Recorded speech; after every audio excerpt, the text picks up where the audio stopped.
અને સંસારનો નિયમ છે, તમે જેમાં ડેડિકેશન વધારે દીધું હોય એમાં વધારે બંધન થાય,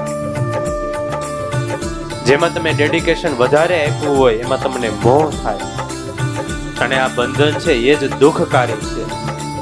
માણસને સૌથી વધારે બંધન જ પીડા આપતા હોય છે, પોતાના સ્વજનો, પારકા લોકો પણ નહીં, એની કરતા પણ વધારે. ભરતજીનું કર્તવ્ય હતું કે અનાથ મૃગબાળનું પાલન કરવું, પણ સાથે સાથે એનું એ પણ કર્તવ્ય હતું કે જ્યારે એ પગભર થયું ત્યારે એને સ્વતંત્ર રીતે જંગલમાં છોડી દેવું. પણ ભરતજીને એમાં આસક્તિ થઈ છે.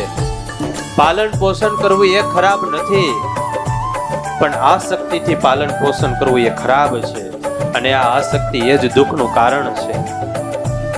દીકરાઓ મોટા થાય અને પાળી પોસીને મોટા કર્યા હોય, પછી દીકરાઓ જરાક આપણું માને નહીં, ધાર્યું કરે નહીં, અને પછી આપણને દુઃખ થાય, કારણ કે એમાં આસક્તિ હોય, મોહ હોય, અપેક્ષા હોય.